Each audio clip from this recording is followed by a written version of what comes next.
You're listening to the We Are Libertarians podcast network. Find all of our shows at wearelibertarians.com. Hey folks, Brian Nichols here from The Brian Nichols Show. Are you tired of partisan politics? Do you want to hear the news without that media narrative? Do you want to be more well-rounded as a person? Or how about this? Do you want to get to know and learn from noted entrepreneurs, elected officials, C-level executives, economists, and more? Well, how about this? Look no further. Welcome to The Brian Nichols Show. Again, I'm your host, Brian Nichols. Go ahead and learn more at briannicholsshow.com. Okay, so hear me out. You like getting cash back for the normal stuff you buy throughout your week, right? Of course you do. Check out the Dosh app. That's D-O-S-H, Dosh. Dosh is available at the App Store and Google Play Store and securely connects to your credit or debit card. From there, every time you use those cards, Dosh searches for available offers. Once it finds one, Dosh automatically redeems the offer and converts it into cold, hard cash. Muchos dineros, brother? Then deposits that directly into your Dosh wallet. Click the link to download and join Dosh today and get $5 just for joining. This link is exclusively in the show notes of this episode. So, show notes, special link, Dosh, $5 cash. Start on the path to quick and easy cash back on the things you love today. Hey everybody, check out the Break the Bell podcast, where we believe your voice is your most powerful weapon. We're a weekly dose of our take on what's going on in the world, mixed with a side of history. Find us wherever podcasts are found or on social media handle at Break the Bell Pod. And most importantly, never stop talking.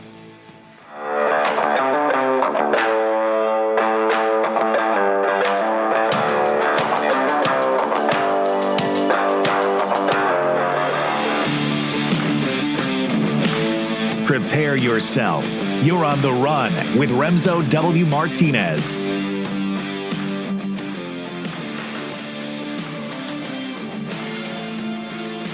Back in, I want to say it was December of 2016.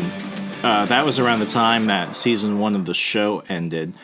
My first program, Remso Republic, Remso Martinez Experience, as it was later called.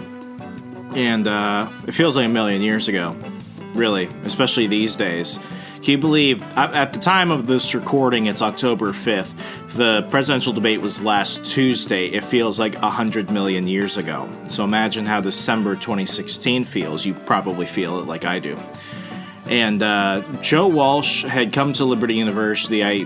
That was the first time I had become aware of him. And at the time, I was very anti-Trump. I was still a card-carrying member of the Libertarian Party of Virginia at the time, and Walsh would basically choke on that MAGA dick like it was going out of style. It was really funny. And I remember I actually formally invited him to a debate about what the future of the conservative movement looks like. And he had messaged me over Twitter.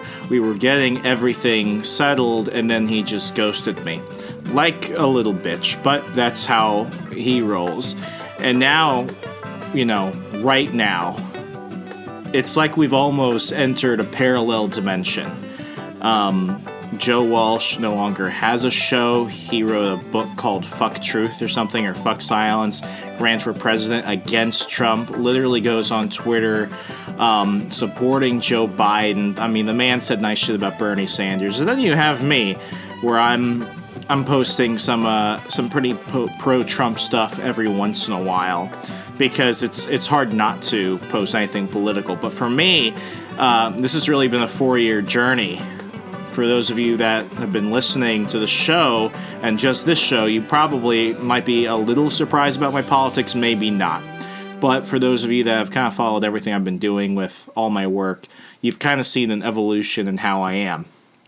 And looking at Joe Walsh is kind of like a Rorschach mirror for me. And, now getting to the point where we're less than 30 days out from the actual election, it's quite strange. And some people have reached out to me, people who have known me for at least the past 4 years, and it's like they act surprised when they hear me say things about Trump, and they're like, well, when did this happen? How why did you start changing? And it's not like enough stuff isn't out there. There are 4 years of podcasts. When you combine this show with the old show, we're probably looking at nearly, I want to say 400 or 500 episodes, really. Thousands of hours of recorded content, and multiple documentaries, and hundreds of op-eds, and hundreds of guest interviews. And it's, one of those things that doesn't really excite me the way it used to. And it's quite funny in many ways. Let me get to the point of this by kind of going on a side tangent. For those of you that follow me on Instagram, where I think I post the most fire Instagram stories that you'll see during your week, I think my friend Morgan Zeggers might have the best IG stories personally, but we can't let her know that. It'll go to her head. And I post a lot more personal stuff there than I typically do on my other social media. But one thing I do is I post about watches. I'm a watch collector, and if anyone knows one thing about watches, it's that they get expensive, and it's kind of funny. No one has ever directly criticized me about this, but I've gotten like side remarks and like passive aggressive statements thrown my way about my watch collecting habit. And I've got a new one in my collection. I'm actually looking at it right now. It's sexy as hell. It's Long Island Watches. It's a micro brand. It's their Islander. It's basically, for those of you in the know, in the brotherhood of the wristwatch, it's basically a Seiko SKX mod with sapphire crystal, a ceramic bezel insert, though I went for the carbon bezel with the protruding indices and numeric markers that's more akin to, let's say, a Rolex Expedition, the James Cameron watch. And I threw on my own strap. It's a Barton brand, black and gray, Bond style Jetson NATO. It's got a Seiko NHS movement with hacking. It's beautiful. I love this watch. I have not taken it off since I got it the other day, and I'm going to go on a trip in a few days to Pennsylvania, and it's going to be my dedicated travel watch, but most of you don't give a shit about that. Anyway, yeah, watches are pretty expensive.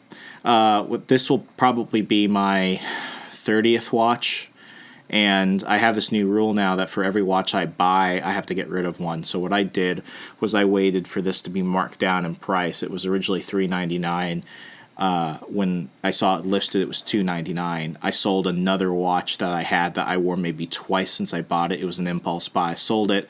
Then I also, because I was a first-time Long Island Watches buyer, got 5% off. So basically I got, when you count the watch I sold added towards the purchase of this, I probably paid less than $150 for the watch, but I bought the watch in cash.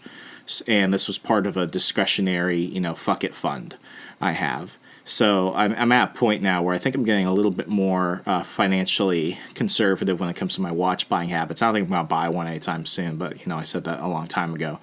But believe it or not, this and comic books, probably my two biggest hobbies, and comic books, those add up too. Still waiting for my signed Snake Eyes Dead Game comic from Rob Liefeld. I ordered that in June. Not too happy about waiting for that, but they mentioned delays on the website for a reason. Oh well. Watches and comics and watches. There was a time in my life where I, one, could not afford to buy comic books, and two, I not only stopped buying watches, but I was actually not wearing watches. I had one watch that I had to wear at one point because I had a heart rate monitor, because I was going through some stuff in my life and I had to check my heart rate to focus on my health for a little bit. But I went through a very difficult phase in 2017, around the time I graduated from college. I had been recovering from a very severe head injury that, as soon as I felt like I had begun to finally recover from that, I was in a car accident that caused and has still caused chronic pain in my neck. And, I was dealing with the death of a friend, a really good friend. My father went off to North Africa for a 10-month tour that turned into more than 10 months. I think it turned into about 12, 13 months. And it was just a very difficult time.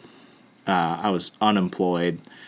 I was trying to do the show full time. I had Ryan, my producer, my brother, on payroll, and it was challenging too. And my girlfriend also was still living in Lynchburg, Virginia. So, I mean, it was a very difficult time in my life. I'm emotionally not well. I'm physically not well. I'm financially poor. And, at home, my family's going through their own stuff. It was very difficult. And the only thing that I could still manage to do was still do a lot of political consulting. But I had the reputation of being a bit of a loser, despite having helped succeed somebody else that had to step down on a congressional campaign for Tom Garrett. I ran upset in that district, bringing in a large Republican voter turnout. But the races I did after that didn't really work out very well. And, I stopped wearing watches, and I realized the reason why. And it's kind of twofold. One, let's just face it, most men will never buy themselves a watch. Most men, at least these days, are gifted a watch. And it's usually from a loved one or a friend. So men don't really go out and buy them for themselves anymore. Secondly, so one, it's a status thing because it indicates that you're, at least from my view, that you're cognizant of your time, you've got somewhere to be, you've got a way of affording it. Each watch has a meaning. So one, I felt that without having a distinct purpose, what point of there was to keep time. Secondly, I was my own worst enemy. I wouldn't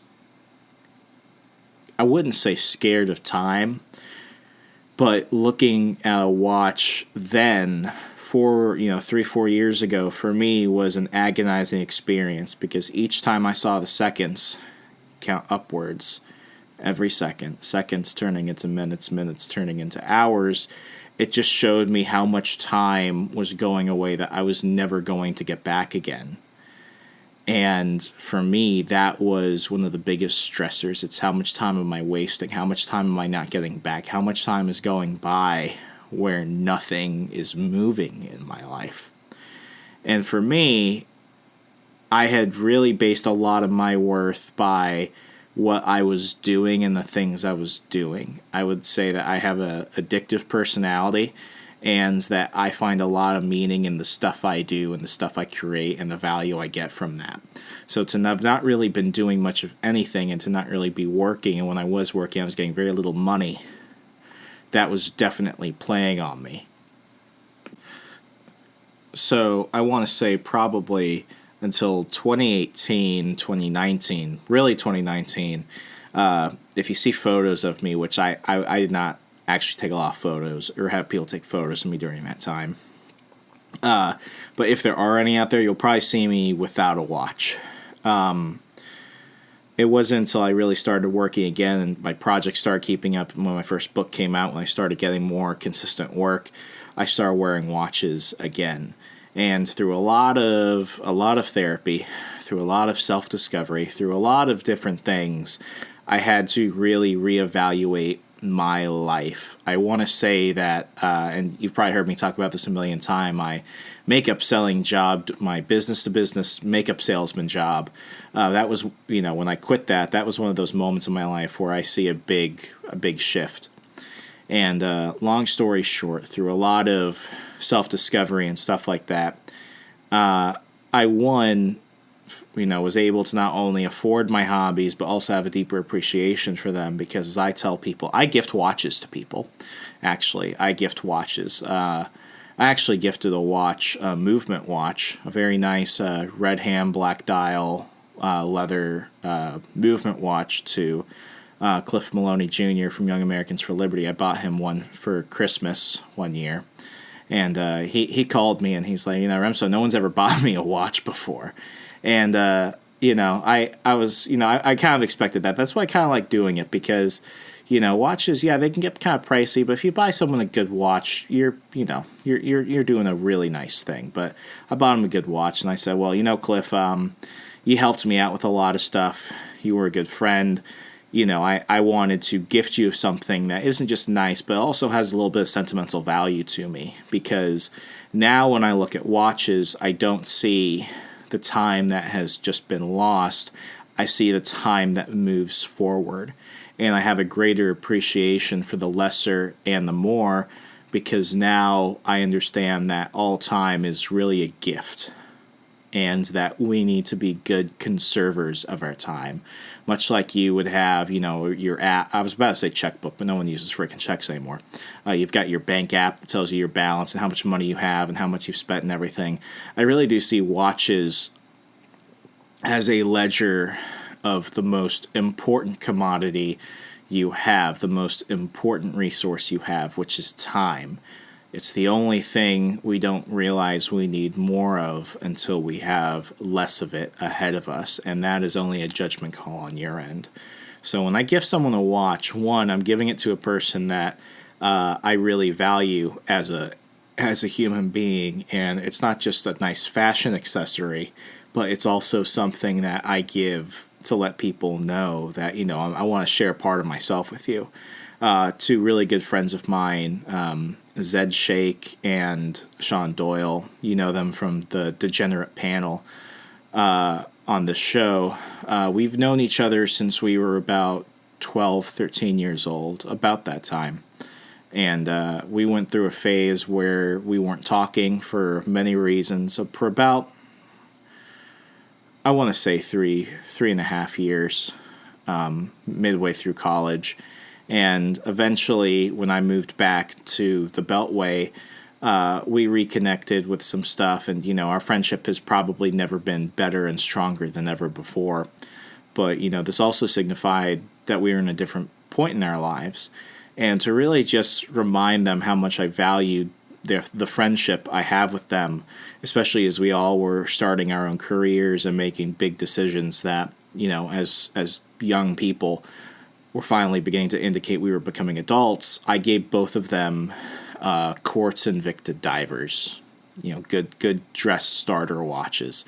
I got a silver one for Sean, and I got a two-tone gold, and I think gold and purple bezel.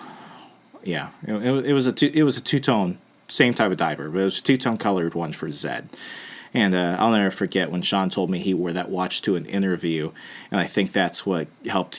He says the woman looked at his watch and complimented and may have gotten him the job. And Zed said he went to a wedding in India and people looked at the watch and it was very stylish. I remember him posting on Instagram and he was like, "Yeah, I look fly. I look like James Bond." And that really meant a lot to me. But when I gave it to each of them too, I also kind of gave them that note that this isn't just a fashion accessory. In my eyes, it's a ledger of your time, and that we should be appreciative of the time we've had and the time we do have left, because we don't get control over that.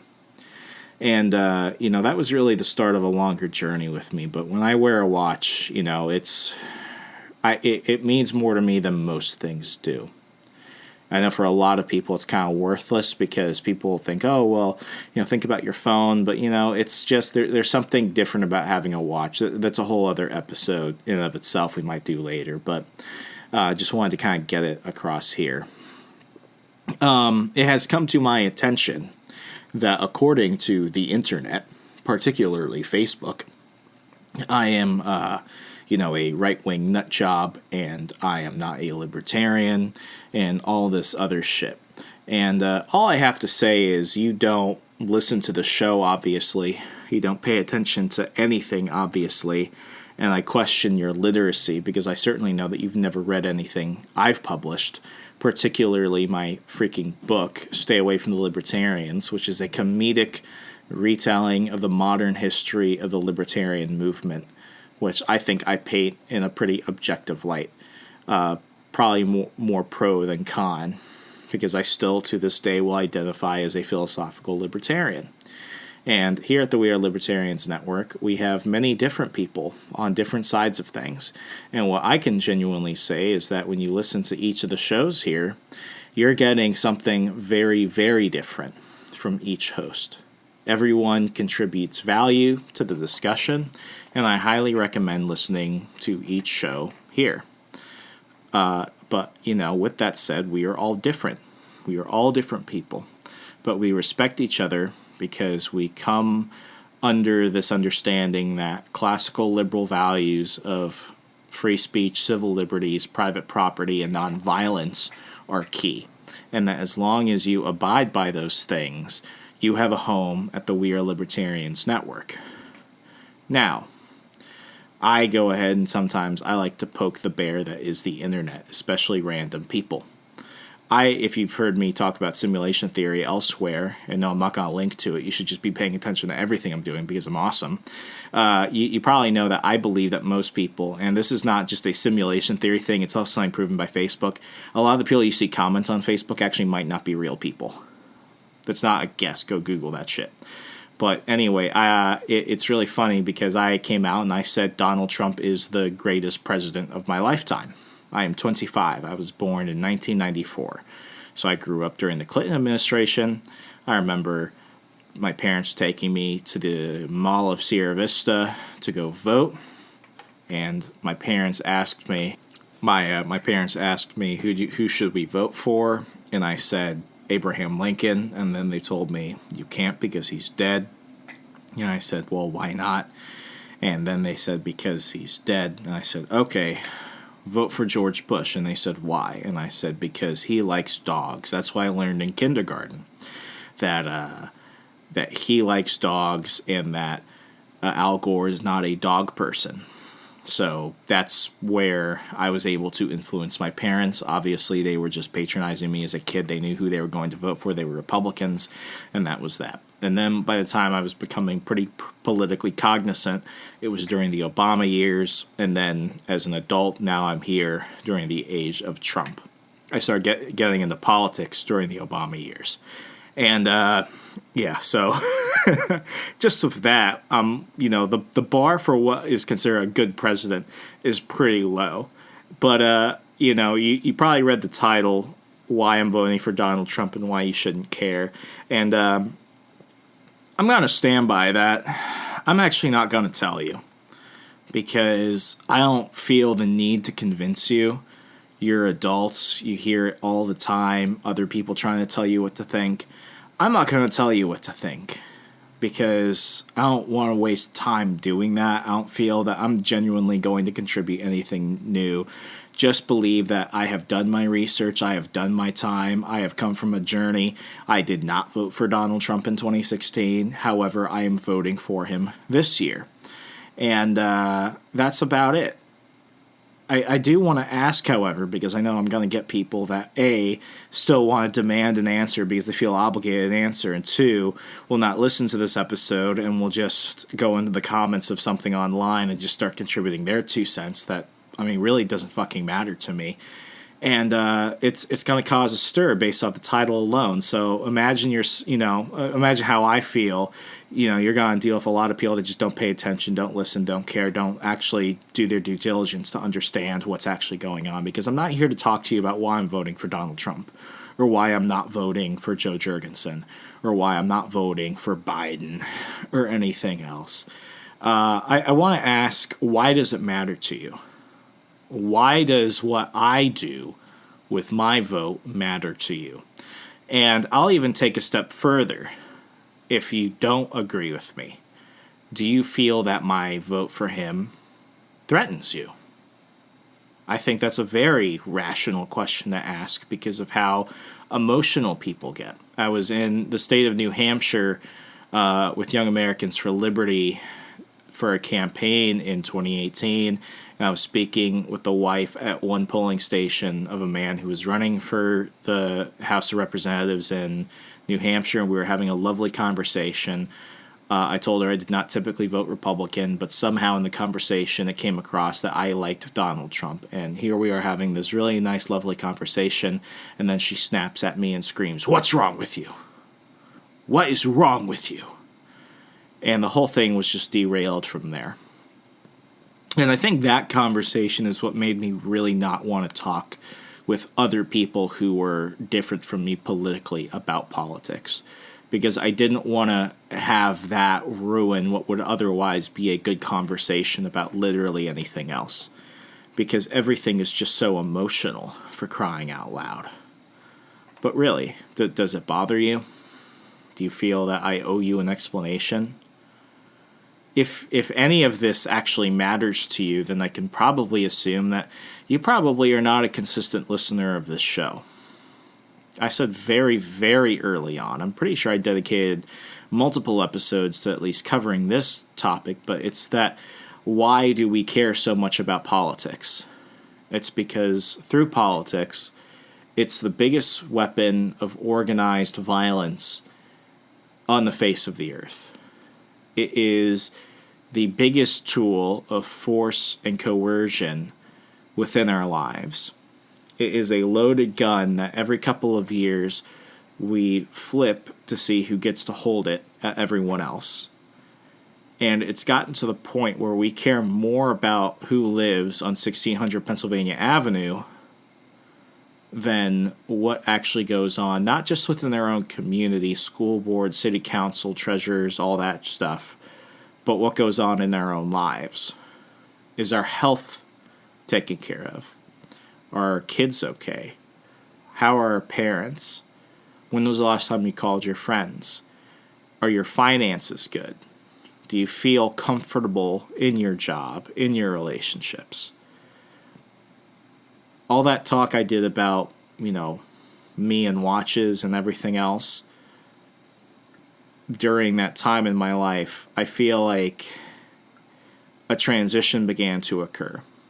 Because for so long, I was so fixated on things outside of my control that I thought in order to drastically improve my life, I had to go through the one plane of existence where really the least amount of change in your world actually occurs, which is politics, particularly elections.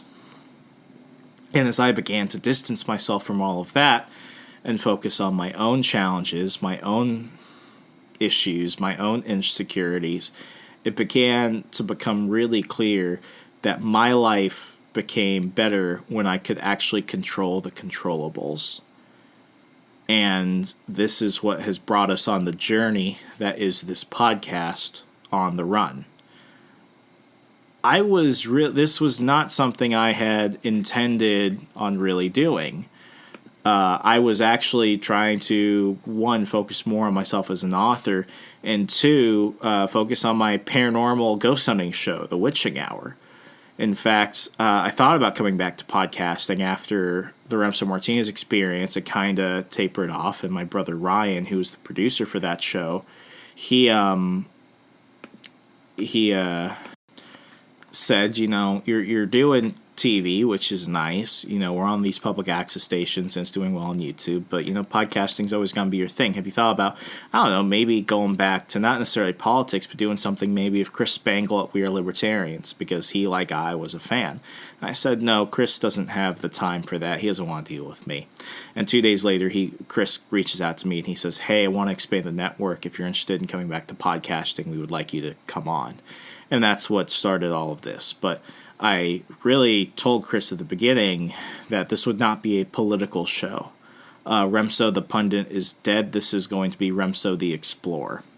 And all these episodes in now, more than 50, we've covered so many different things. Different lifestyles, different ways to evaluate your life, different ways of achieving actual freedom that is obtainable within your lifetime.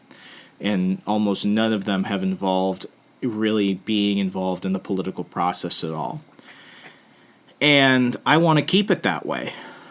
I didn't really want to record this, but I felt like this was kind of necessary. Because as I asked you before, does what I do really matter? If you agree with me or not, it doesn't really change anything. Because I think what we can both agree is that we're not free until we make actual actions to achieve that freedom. The big question is, what is freedom? If you think that you're not free because we live in a centralized fiat banking system and therefore there's no point in trying to actually get your finances under control and make and earn more money and actually become wealthy enough to actually buy back your own time, if you think you have to abolish the Federal Reserve for that, well, I mean, you're a small-minded person and you've already defeated yourself and you're probably in a state of constant victimhood because you're looking for things to blame. There are always things to blame. I love soda. I blame Coca-Cola and PepsiCo, which I'm also a shareholder of. That's how much I fucking love both those companies for making such delicious products. I should probably, stop drinking them, but, I actually have a can of Sprite right next to me. One second.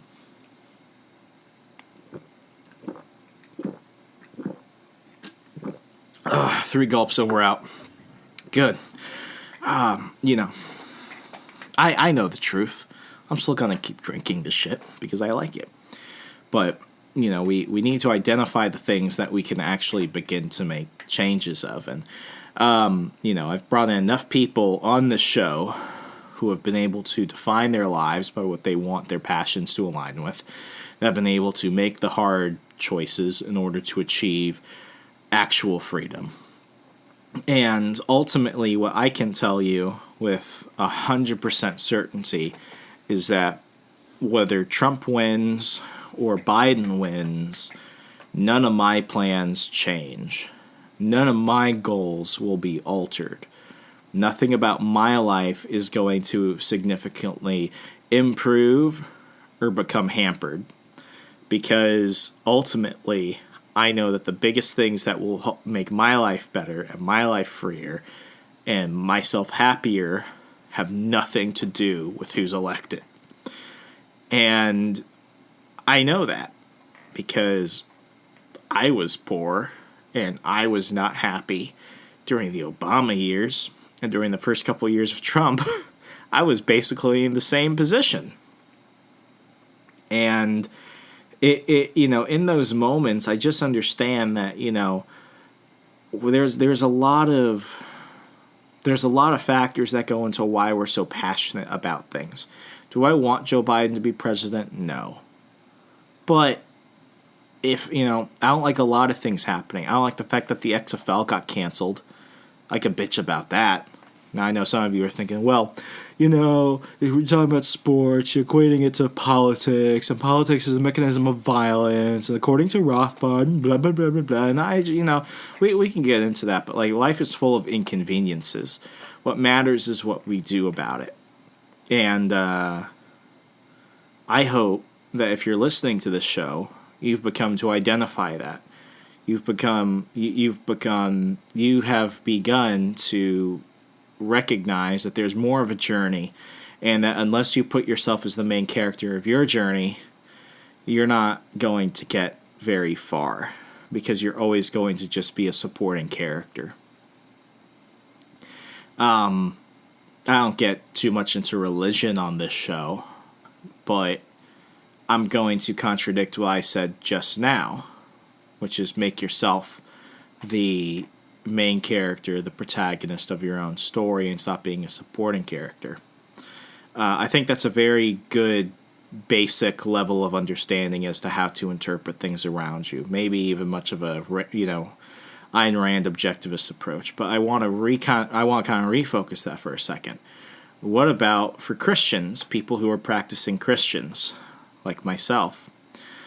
I would say that you need to constantly focus on the only main character that matters, and that is Jesus Christ.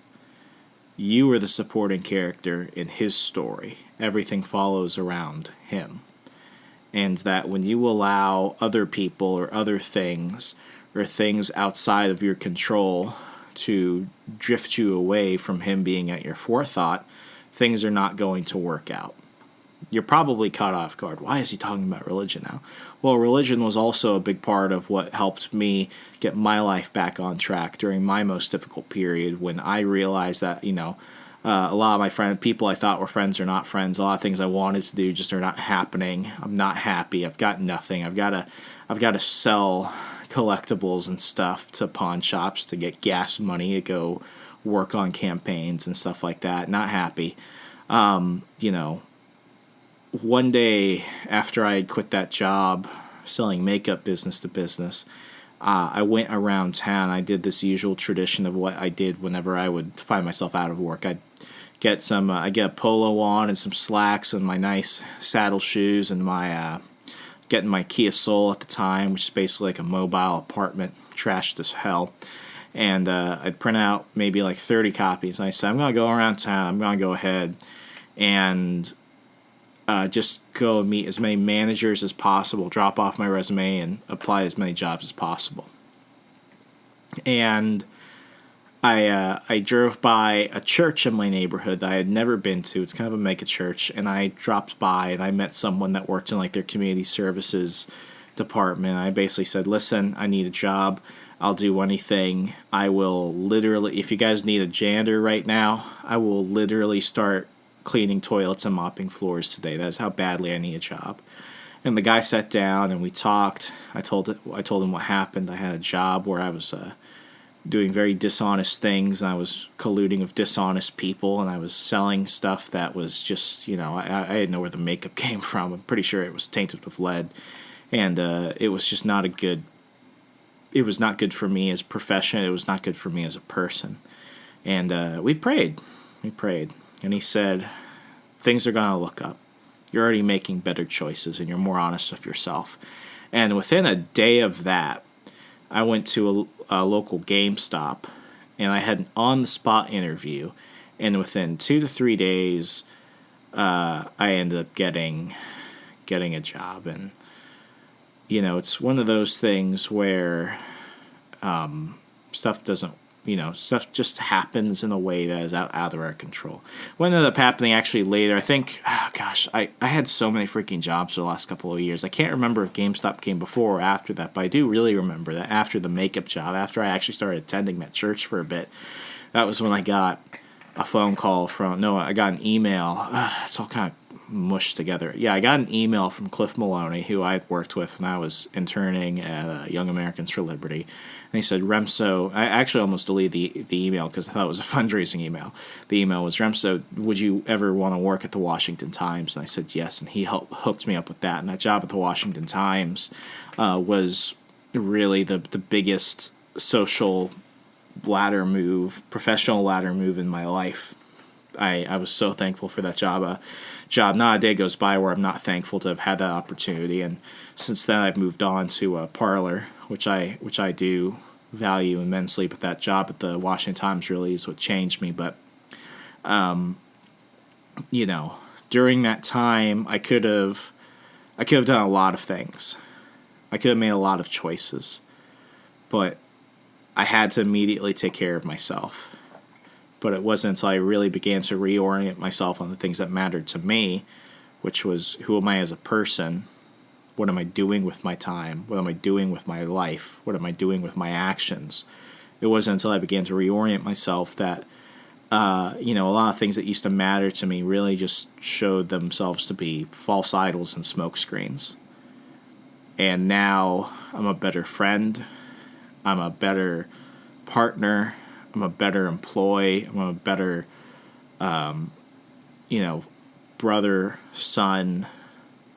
In many ways, I'm a better person because I understand that there are immediate things that are within my control that are going to be everlasting regardless as to what happens around me. And elections are one of those things. It's not that I'm saying it doesn't matter. Of course it matters. But if you're going to go ahead and say that your life is drastically affected by who is in the White House or who gets elected to Congress or by what party is in control, if you're saying that is the biggest thing preventing you from being happier, from being wealthier, from being healthier, from being better, you're not paying attention. You're just not paying attention. And on this show, what I would like to think is that you're a step above the usual crowd. This is not a show for many thousands of people. This is not a show for millions of people. I would like it to be. But what I know is that the things that we talk about are for people that actually take a vested interest in their future and are actually trying to do things to become better and worldlier and wiser. And I would rather talk to a handful of people that are actually trying to make an impact in their lives and the lives of those around them than those who are just going to bitch and bitch and bitch about politics. What I can tell you as a matter of fact is that through the 50-plus episodes of this show thus far, I have had more interactions with you, the listener, than I did when I was getting tens of thousands of downloads, bringing in high-profile guests talking nothing but politics on the old show. Am I saying I'm ashamed or embarrassed of the old show? Not at all. All of that led to me here. But there's a reason why that is that show and this is this show. It's because even though the host is me, I'm not the same person. And frankly, if you want, hot takes and stuff on politics, there are better people than me. There are very better people than me. That part of my life is over, and it's genuine. I wrote my book. I wrote 2 books. One about who libertarians are, another about why I'm basically done with politics. It was a novel, it was fiction, but a lot of my own experiences were put in that. And when that chapter of my life ended, it really did end. Am I still active in politics? To some degree. I don't talk about it publicly because it's really nobody's business. And while there are some things I would like to brag about, while there are some things that I want to really talk to you about, I just don't feel that really it's anybody's business and that I'm actually contributing anything. I think me doing the stuff that I'm doing is good because I want to do it, but it's not the biggest massive priority in my life. I do it for my own reasons that are independent of you. I'm just saying that. I don't even really talk to my family about this stuff. It's just stuff that I do when I have time. But with that said, in many ways, I am still kind of involved. I work for a social media company that's founded on privacy and free speech. We're very much in the news regularly. It's kind of funny if you think about it, because I wouldn't be working here if I hadn't gotten the job at the Times, if I hadn't done all the other stuff before that. But for this job specifically, many of you remember my interview with John Mates, CEO of Parler. Yeah, kind of funny that he was once a guest here and now I'm working for him. I call him Sir. And Jeffrey Wernick, who was an early guest on this show about Bitcoin. And now I also work for Jeffrey. These are interesting times, and I'm happy for everything that has happened because ultimately it has made me better. I would never have been better with money if I hadn't first been irresponsible with it and felt the pain of what it is to be fiscally irresponsible with one's money, to be financially illiterate, to be impulsive. I would not have been a good employee had I not had to go through a whole bunch of stuff. You want to know what the sign of a good employee is? Take somebody who's a best-selling author, who's been on radio, who's rubbed elbows with important, fancy people on TV, and then end up working at GameStop for minimum wage, and your supervisor is a 16-year-old with a learner's permit. Stocking the shelves, yeah, it's an easy thing to do, but contrary to what you may think, I saw a lot of people older than me who had jobs, who needed work, do it, and they did it with an attitude because they felt that they were entitled to do more, because they were older, they were smarter, they had more experiences. Let me tell you this, especially since a lot of you were probably out of work at one point, particularly during this pandemic. If you are in a position where you are subordinate to someone, you be obedient, and you do your job to the best of your ability. And nothing taught me that more when I was dealing with a high school girl who was one of my managers or supervisors, one or the other, and I had to get better about alphabetizing the games I was putting on the shelves. Yeah, big piece of humble pie I had to eat, but you better fucking believe I became the best employee of the fall season. So much so, not also because I realized I can get more hours out of it, which meant I could get paid more by working more. But I not only started working at, more hours at my home store, I even got added to another store that was short-staffed, and I was trained to do the register and everything else. So I had more opportunity to make more money. And nothing, many of you probably do know this, but nothing makes you feel prouder and worse at the same time than working a ton of hours really hard to the best of your ability. you're getting praise from your supervisors, and then you see your paycheck and it's almost nothing. It's almost like none of it even mattered. And I remember I was sitting with my father, and he looked at me, and I was really excited because it was my first payday after a couple of weeks, and he knew it was payday, and he looked at my face, and I was just very, very mellow, very, very glum all of a sudden. He's like, "What's wrong?" And I said, "I just saw my paycheck." And he's like, "How much was it?" And I'm like, "It's next to nothing," because it was like $7.25 an hour, and I worked all these hours, but it's like nothing. And I rubbed my eyes, and I looked at him, and I'm like, I've never worked so hard for so little in my life. And my father could have done anything. But he came over to me, and he gave me a hug, and he said, "But you're doing it good because you have dignity."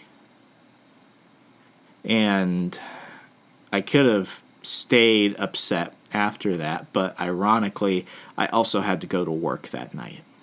And I washed my face, I put on a clean shirt, grabbed some lunch, went to work, and I stocked those shelves and dealt with customers left and right. And I did it with a smile.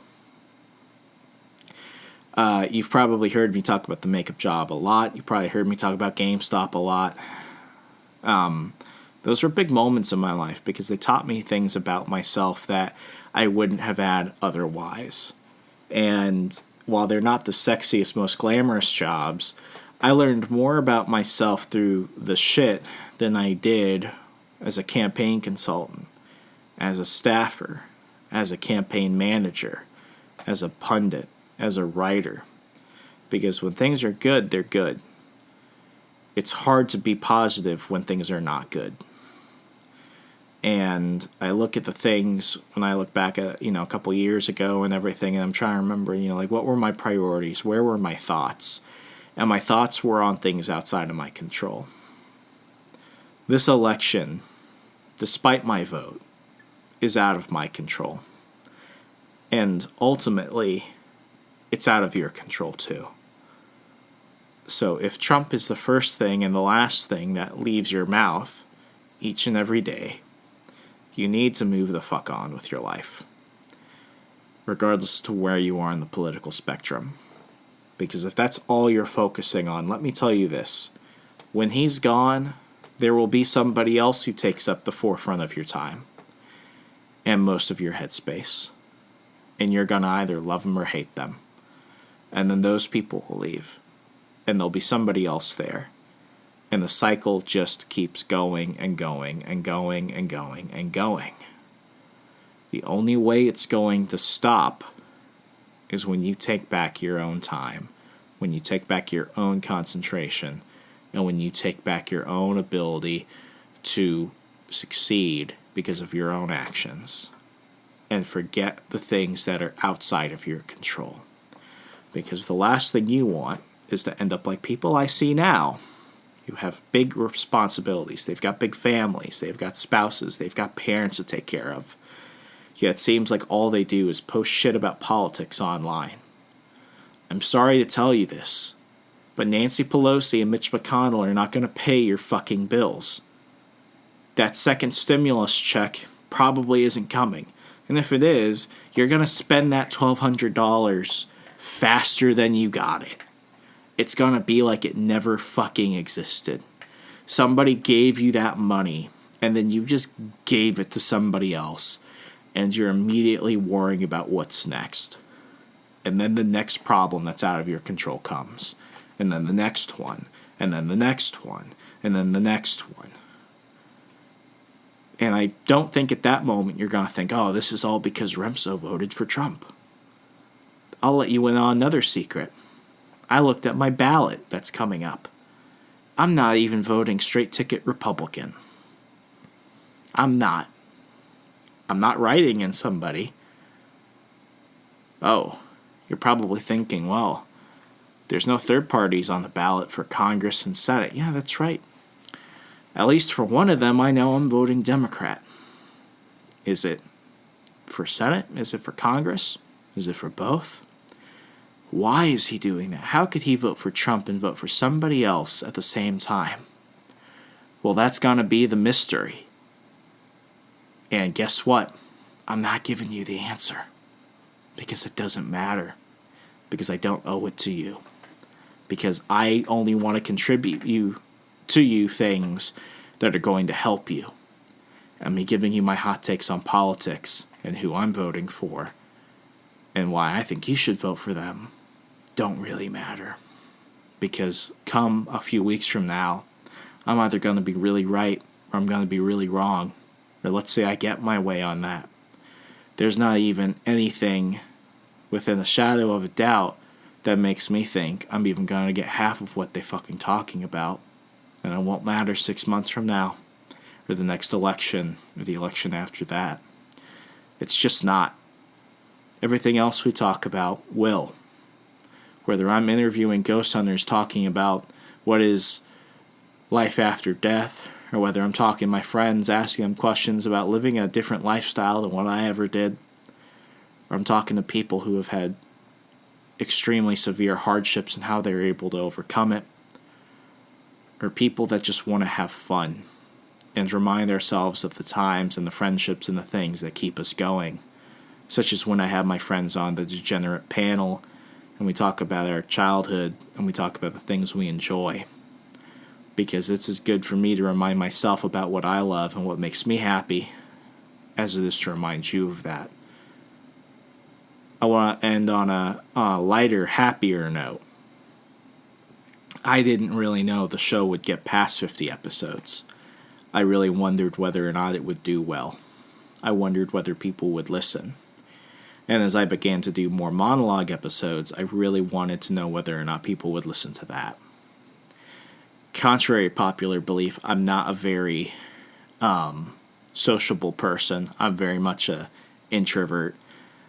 It's hard for me to go ahead and you really speak in front of crowds sometimes. I actually used to do that a lot. I did a few college speaking events. I went to Vegas and spoke on a panel for Turning Point USA at Freedom Fest and stuff. Like, I could do it. I don't prefer to do it because it's just not in my nature. So when I started doing monologues, it was very hard for me to go this long. Now we're touching up on an hour, and I'm looking at this thinking, man, maybe I could go a little bit longer. Should I not? I really don't plan these out. I start with an idea and I go forward with them from there. But to get back to the point, it's been an amazing opportunity to really talk about the things that not only matter to me but matter to you. It means so much that I'm part of your day. I don't take that for granted a second because I know how valuable time is. Because the time that you're spending listening to me, and if you're like me and you listen to podcasts, you're probably doing something else, like you're at the gym or you're driving or you're just doing some work. Irregardless of whether I'm your focus or I'm just a distraction, I appreciate it because you've got other options out there. And it means so much to me that what I have to say matters. Therefore, I don't want to ever waste your time with things that don't. And hopefully, I have the wisdom to know the difference. We're coming up on an election. What I want to say is, go out and vote or don't. But as my good friend Stephen Kent says, go vote and start planning for the holidays. The holidays are going to be different for many reasons outside of your control. But we can control our next steps, which are hopefully to make them happy and enjoyable and memorable. I don't know about you, but on Thanksgiving this year, I'm going to have pot roast with my family. Or maybe, I think we're going to do prime rib. Yeah, prime rib sounds good. And I'm going to get a bottle of red wine, and I'm going to get shit-faced and watch Rocky. That's going to be the plan. It's been an absolute pleasure getting to speak with you all. 50-plus episodes in. I can already tell you I'm excited for what the rest of the year and for what 2021 is going to bring because we're only getting bigger and better, and the guests are better, and the topics are bigger, and it's just compounding awesomeness. And I'm back at writing again. I'm going to be contributing bi-monthly for Ann's Magazine, where I used to be a columnist. I'm back. You're going to see a lot more of content there. And, you know, I don't think I've spoken about it here yet, but many of you do know I have another podcast with Mark Clare, the Second Print Comics podcast. I have such a good freaking time with that. 90-minute episodes talking about comics, pop culture, movies, everything we love with, you know, somebody who's been a good friend and a mentor, and somebody who, you know, I really cherish that friendship and what we've been able to build in the community over at the Second Print Comics fan zone on Facebook we've been able to make. You know, just doing a completely non-political project. Mark and I were nervous about how that would do. And, I mean, you know, good time and good opportunity, good work habits. I love doing that show. And we've got more Second Print Comics podcast stuff coming to you. So what I'm trying to get at is let's just have fun. Let's learn. Let's laugh. Let's have a good time. Let's be better. As always, this is On the Run. Follow me everywhere online at Hey Remso, HEYREMSO. Find me on Parler if you want to have a damn good dirty time. On Parler, just at Remso. I'm the only Remso there. You ever see Remso 2 pop up? Message them and cyberbully them. As always, Remso W. Martinez, you're listening to On the Run. Be good, be safe. Good night.